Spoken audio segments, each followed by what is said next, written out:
different technologies.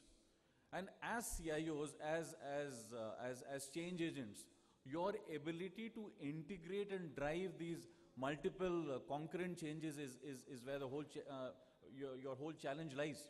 And I think that's the whole context of today. So I think what we'll be discussing is more on digital transformation and digital transformation in the overall context of these changes that are occurring. Now, what do we think? So what is our dimension from the perspective of, let me see how this works. Okay. So from the perspective of how digital transformation is impacting people at a consumer level. At consumer level, I think we're all consumers of digital transformation services. So we are aware of how we are consuming the services. Maybe 5 years back, 10 years back, those were newer models, but today these are acceptable models. We are consuming services like buying tickets online, we are buying books online, we are watching movies online. There are education portals which are being consumed online. You can get certificates, courses which are online. So from a consumer perspective, there is a lot which is anyway happening on an online basis. And that is, so as consumers, we are anyway facing this onslaught of multiple technologies that we are consuming all these services on an online basis. And this is across the industry. Be it financial services, be it healthcare services, be it educational services, or any other services, government services, very, very critical. Citizen-centric services. At all levels, we are facing this onslaught of technologies which we are consuming. Now, I'll tend to assume that the people who are there in the audience today, not everybody is here from, let's say, a startup industry. I presume that majority of you would be from traditional industries who've been in the industry for many, many years, and therein lies your challenge today. And that is the context. So the context being of digital transformation and how this digital transformation is impacting enterprises of today. So from an enterprise of today perspective, the way an enterprise is viewing basically these changes which are happening. So we saw from the perspective of the consumer. So consumer is one aspect of digital transformation. But you as an enterprise, you have not only to ensure that your end customers or consumers are able to get technologies and able to consume these technologies the way they want to receive it. But at the same time, be in a position to engage and attack the competition that you may have from, let's say, the digitally born players or the players who are born in the cloud. So let's give an example. So for example, you are a traditional company and one of your competitions is probably coming from an organization which is a digitally born company. So as a digitally born company CIO, you are not expected to carry, you may not have a legacy of your existing systems to manage. So your existing systems would be your systems like you will have your existing systems like your ERPs, or you will have your CRM systems, or you will have your core systems, which could be your core banking systems or core insurance systems or core manufacturing systems. Not only do you have to manage your core systems, you have to also manage the transition to the new systems. So all these new systems are all as we discuss, are talking about you having to not only embrace the different business models which are there. Can you look at efficiencies coming from the new models? Can you look at new revenue streams from these models? Because as an enterprise, you are there in this changing world. I read an interesting piece of statistics a few days back, and it was with respect to some global organizations. So we were looking at some study, and we were looking at how the Fortune 500, the companies have changed. So way back in the early 60s, the average longevity of a Fortune 500 company was about 60 years. So this data point is of 1959. So the average longevity of a Fortune 500 company was 61 years at that point in time. Do you know what is the average longevity of a Fortune 500 company today? Any guesses? Anybody in the audience? 15 years, 20 years, 30 years, 40 years, any number. Sorry? 10 years. Okay, any other data point? 2 years. Okay, some extreme numbers, but today's context, a Fortune 500 average longevity is about 17 years today. So the company being in existence for at least 17 years. So for example, Microsoft may probably be a 40-year-old company. Google is probably about 17, 18 years old company. Twitter I think just completed 10 years a few days back. So the average longevity of a Fortune 500 company today is just 17 years. Now this is not the scary part. The scary part is, as per that study, that in the year 2025, the average longevity of a Fortune 500 company is expected to be, any guesses? The number will come down from today's longevity of 17 years to 12 years. So what that means is there's going to be completely new set of Fortune 500s in about 7-8 years from now. Because your average age of companies coming down means it's a completely new breed of companies, it's the new generation which is coming in. Herein lies your challenge. So this entire context to this change management, change agent, transformation agent, is this current onslaught that we are facing in terms of multiple concurrent technologies. And the things which are there on the other side is how do you embrace all of these business issues together? And how does IT be the driver of this change, driver of this transformation? And I think that's where the whole conversation lies today. How do you drive this conversation? What are the issues that you discuss with your board internally? How do you drive your business cases? That you're preparing your organization in readiness with all these, all business models. Now the good part here is, all this transformation is not just happening globally. So there was a time during presentations like these or sessions like these, we would talk about global examples. So the Facebooks, the Airbnbs, right? And I think those are the most, Ubers, these are the most common examples in these forums. But I think the good part is, not today, and I think Shaheen mentioned the point of being a proud Indian. I mean, I'm an extremely proud Indian, and I'm sure all of you are extremely proud Indians. The good part is, digital transformation is here to stay, and it is impacting all of us. And all these technologies that we see here is right in front of our eyes and is impacting us on an everyday basis. So if you're talking about Jan Dhan, Aadhaar, mobile, smart cities, Paytm, domestically born company, Flipkart, so on and so forth. So all of these are examples which is in today's context, an Indian context. These are companies which are impacting.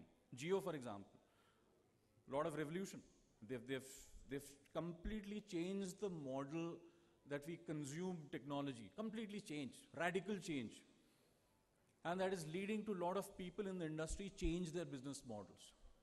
So as you as sort of the change agents in your organizations, you need to be embracing a constantly changing thinking in your own approach within the organization. So how do you drive this change? I think that's the conversation that needs to be driven in boardrooms and circles and basically people who are driving the businesses. So that is what. So here lies what maybe from a traditional perspective we have been doing and how we may need to do it in future. So like for example, I was training a bunch of sales guys few days back.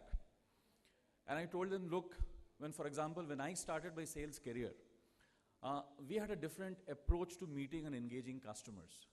We were given a bunch of brochures because they were nice and colorful documents that you could hand over to people. And people would be happy receiving these brochures, and these brochures would do a lot of technical talk on your behalf. Today, when a sales guy is even interacting with the customer is fully aware of what services his organization is willing to offer. He's completely educated. He does not need to be educated on what maybe an HP has to offer, or an IBM has to offer, or maybe even Sify has to offer. They're very well educated. They are consuming these services directly through our websites, our LinkedIn profiles, our Twitter feed, and everything. So our whole approach, as let's say for our consulting team, our people who engage with our customers, I gave them, do not tell them what Sify does. Your approach has to be to understand the business that they do and help them execute the business that they have to do for their respective stakeholders. So that's the communication. Likewise, in your case, for example, so from how does the whole continuum change from a traditional CIO to a digital innovator CIO or a transformation CIO? So few aspects that we have found to be very, very relevant in our conversations that we've had with end customers. So agility is something which is very, very critical. So that's a dimension that we see is important. Ability to integrate multiple solutions, have a mindset of being, of trying to use it in a plug and play approach. How do I ensure that when I do an investment, I do not always look at an ROI model for 5 years. I look at ROI models which are technology-wise future-proof, but at the same time, in my conversation with the CFO, it need not be scaled to look at peak 5-year loads, because in most cases, most organizations have ended up doing business cases of a technology looking at a 5-year or a 6-year roadmap, assuming a peak load, and that peak load never came, right? Because you didn't want to go back to your respective CFOs and ask for another budget, and hence you wanted to make sure that your solution lasts the 5-year distance. So you scaled it for a peak load. The peak load never came. 5 years down the line, that equipment is obsolete. What do? You have to go for the next round of tech refresh cycle. So I think from that perspective, I think those models are gone. Models of engaging with pure play product providers or OEM providers who do not have a digital roadmap is I think a passé. It is a pure passé. So you need to understand and try and see what is the roadmap of your service provider. Is your service provider able to give you that business model from a futuristic perspective, and is able to integrate and allow you to integrate multiple things? So I talked about few aspects of being agile, being the change agent, and being that aggregator of all of these things, and an enabler of utility models within your organization. These are some dimensions which are very, very clear, which are very, very critical. So from an earlier generation model of looking at products, that mindset of looking at equipment, components, POCs, to looking at the whole continuum of a business process. Very, very critical. How do you ensure that your approach is cutting through a business process? So for example, when we talk about digital is a word which is often abused. Different people have different interpretations of digital, different views of what digital is, but in the way we've sort of begun to understand digital is a mechanism to provide services to the end customer without any human intervention. So from a simplest perspective, that's the definition of digital. And as technology evangelists within your organization, you need to look at digital being digital as a continuum of multiple technologies which meets this criteria. So in many cases, we come across solutions like we have done a mobile deployment, and that's being labeled as a digital project, or a sentiment analysis project being done, which is a social project, which is being labeled as a digital project, or some analytics that is being maybe coming out of a HANA cloud is being labeled as a digital project.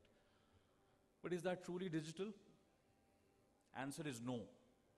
Because digital, in the first place, is a business model. Let me give an example, and I'll probably take an oft-repeated example of maybe an Uber.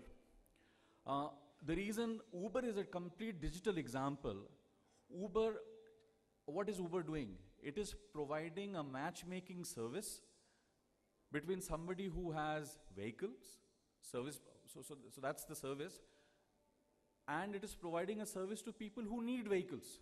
So it's providing this matchmaking service. So it's got a matching engine. It is hosted on the cloud. It is leveraging mobile technologies. It has got advanced analytics basis which it is pricing a ride. So for example, a ride may cost you 200 rupees, but if it is peak time, there may be a peak time surcharge as well. And the 200 rupees may not be 200 rupees, and you willingly accept that you will pay 300 rupees, right? This is a classical example of a digital transformation project where discrete things have not been put in isolation. So it's not a mobile project. It is not an analytics project, and it's just not a social project. It is an integration, end-to-end integration of all of these elements put together is what the digital transformation is about. And that's the thinking that, so CIO as a digital innovator is, what are the business models that you can drive within your respective organizations? That's the key point. It is not about doing point technologies or point transformations. It is about driving an overall business model. In our conversations with end customers, where we see our conversations having a shorter life cycle, is where we see this end-to-end model being very well thought through by the CIOs or the core team, which is in sort of close coordination with the business teams. And that's where that is, so in today's context, this is the digital age innovative CIO which is driving a business model through technology. So I was talking about the life being a bit more difficult today for a traditional CIO versus a digitally born CIO. So because you as a traditional CIO are, as I was mentioning, you are expected to manage your older systems, legacy systems, at the same time drive the newer technologies which is driving digital transformation.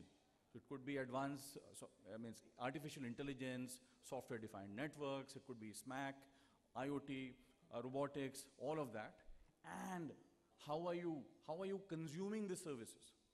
So it is not only about technology, it is also about consumption of technology and what kind of procurement models that you are driving.